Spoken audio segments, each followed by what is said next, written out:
I am writing this under an appreciable mental strain, since by tonight I shall be no more. Penniless and at the end of my supply of the drug, which alone makes life endurable, I can bear the torture no longer, and shall cast myself from this garret window into the squalid street below. Do not think from my slavery to morphine that I am a weakling or a degenerate. When you have read these hastily scrawled pages you may guess, though never fully realize, why it is that I must have forgetfulness or death. It was in one of the most open and least frequented parts of the broad Pacific that the packet of which I was supercargo fell a victim to the German sea raider. The Great War was then at its very beginning, and the ocean forces of the Hun had not completely sunk to their later degradation, so that our vessel was made a legitimate prize, whilst we of her crew retreated with all the fairness and consideration due us as naval prisoners. So liberal, indeed, was the discipline of our captors, that 5 days after we were taken I managed to escape alone in a small boat with water and provisions for a good length of time. When I finally found myself adrift and free, I had but little idea of my surroundings. Never a competent navigator, I could only guess vaguely by the sun and stars that I was somewhat south of the equator. Of the longitude I knew nothing, and no island or coastline was in sight. The weather kept fair, and for uncounted days I drifted aimlessly beneath the scorching sun, waiting either for some passing ship or to be cast on the shores of some habitable land. But neither ship nor land appeared, and I began to despair in my solitude upon the heaving vastness of unbroken blue. The change happened whilst I slept. Its details I shall never know, for my slumber, though troubled and dream-infested, was continuous. When at last I awoke, it was to discover myself half sucked into a slimy expanse of hellish black mire which extended about me in monotonous undulations as far as I could see, and in which my boat lay grounded some distance away. Though one might well imagine that my first sensation would be of wonder at so prodigious and unexpected a transformation of scenery, I was in reality more horrified than astonished, for there was in the air and in the rotting soil a sinister quality which chilled me to the very core. The region was putrid with the carcasses of decaying fish, and of other less describable things which I saw protruding from the nasty mud of the unending plain. Perhaps I should not hope to convey in mere words the unutterable hideousness that can dwell in absolute silence and barren immensity. There was nothing within hearing, and nothing in sight save a vast reach of black slime, yet the very completeness of the stillness of the landscape oppressed me with a nauseating fear. The sun was blazing down from a sky which seemed to me almost black in its cloudless cruelty, as though reflecting the inky marsh beneath my feet. As I crawled into the stranded boat, I realized that only one theory could explain my position. Through some unprecedented volcanic upheaval, a portion of the ocean floor must have been thrown to the surface, exposing regions which for innumerable millions of years had lain hidden under unfathomable watery depths. So great was the extent of the new land which had risen beneath me, that I could not detect the faintest noise of the surging ocean, strain my ears as I might. Nor were there any seafowl to prey upon the dead things. For several hours I sat thinking or brooding in the boat, which lay upon its side and afforded a slight shade as the sun moved across the heavens. As the day progressed, the ground lost some of its stickiness, and seemed likely to dry sufficiently for traveling purposes in a short time. That night I slept but little, and the next day I made for myself a pack containing food and water, preparatory to an overland journey in search of the vanished sea and possible rescue. On the third morning I found the soil dry enough to walk upon with ease. The odor of the fish was maddening, but I was too much concerned with graver things to mind so slight an evil, and set out boldly for an unknown goal. All day I forged, steadily westward, guided by a faraway hummock which rose higher than any other elevation on the rolling desert. That night I encamped, and on the following day still traveled toward the hummock.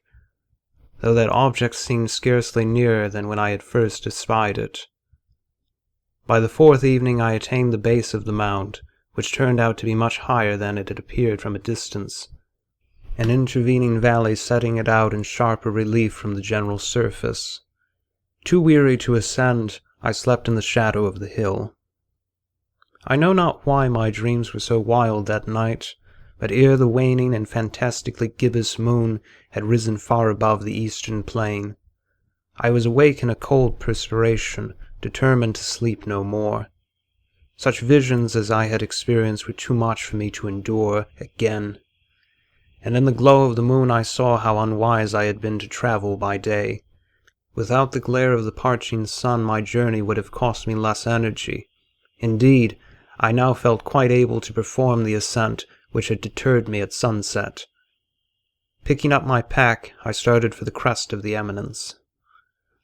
I have said that the unbroken monotony of the rolling plain was a source of vague horror to me, but I think my horror was greater when I gained the summit of the mound and looked down the other side into an immeasurable pit or canyon, whose black recesses the moon had not yet soared high enough to illumine. I felt myself on the edge of the world, peering over the rim into a fathomless chaos of eternal night. Through my terror ran curious reminiscences of Paradise Lost, and of Satan's hideous climb through the unfashioned realms of darkness. As the moon climbed higher in the sky, I began to see that the slopes of the valley were not quite so perpendicular as I had imagined. Ledges and outcroppings of rock afforded fairly easy footholds for a descent, whilst after a drop of a few hundred feet, the declivity became very gradual. Urged on by an impulse which I cannot definitely analyze, I scrambled with difficulty down the rocks and stood on the gentler slope beneath, gazing into the Stygian deeps, where no light had yet penetrated. All at once my attention was captured by a vast and singular object on the opposite slope, which rose steeply about 100 yards ahead of me, an object that gleamed whitely in the newly bestowed rays of the ascending moon. That it was merely a gigantic piece of stone, I soon assured myself. But I was conscious of a distinct impression that its color and position were not altogether the work of nature. A closer scrutiny filled me with sensations I cannot express, for despite its enormous magnitude and its position in an abyss which had yawned at the bottom of the sea since the world was young, I perceived beyond a doubt that the strange object was a well-shaped monolith, whose massive bulk had known the workmanship and perhaps the worship of living and thinking creatures. Dazed and frightened, yet not without a certain thrill of the scientist or archaeologist's delight, I examined my surroundings more closely.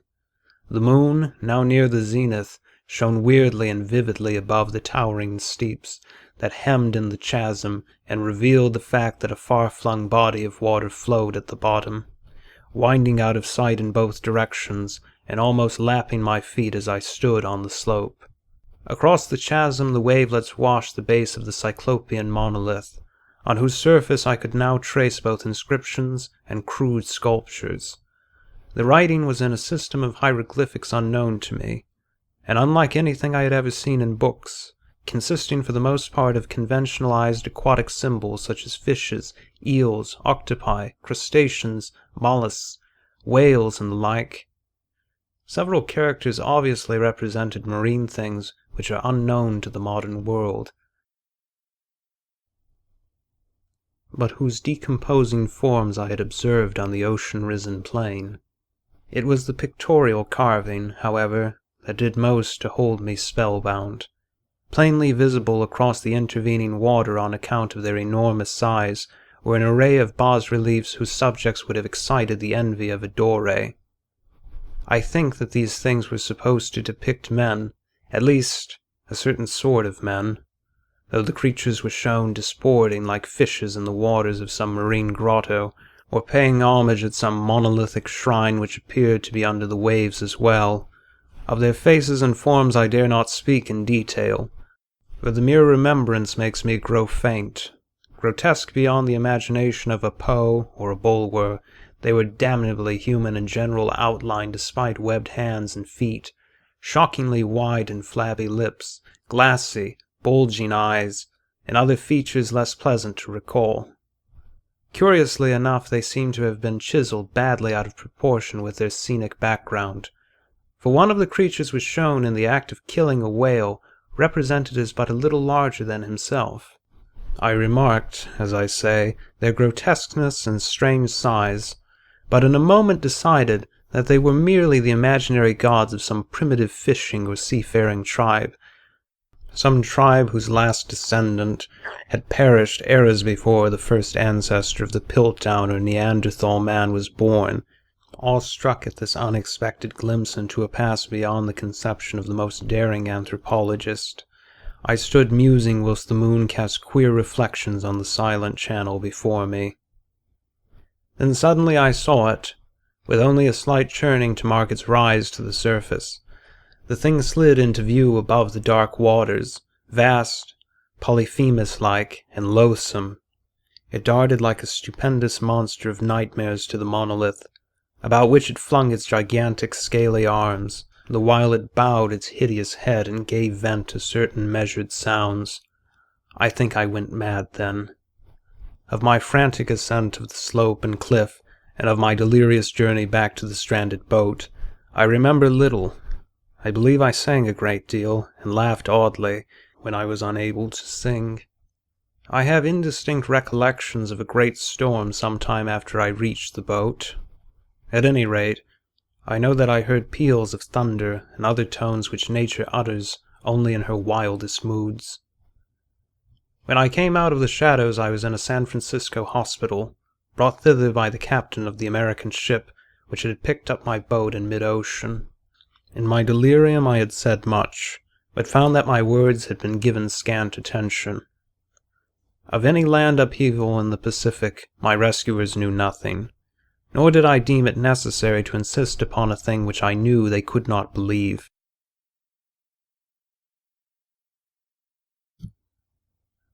Once I sought out a celebrated ethnologist, and amused him with peculiar questions regarding the ancient Philistine legend of Dagon, the fish god, but soon perceiving that he was hopelessly conventional, I did not press my inquiries.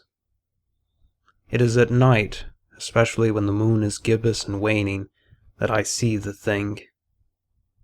I tried morphine, but the drug has given only transient secretion, and has drawn me into its clutches as a hopeless slave. So now I am to end it all, having written a full account for the information or the contemptuous amusement of my fellow men. Often I ask myself if it could not all have been a pure phantasm, a mere freak of fever as I lay sun-stricken and raving in the open boat after my escape from the German man-of-war. This I ask myself, but ever does there come before me a hideously vivid vision in reply.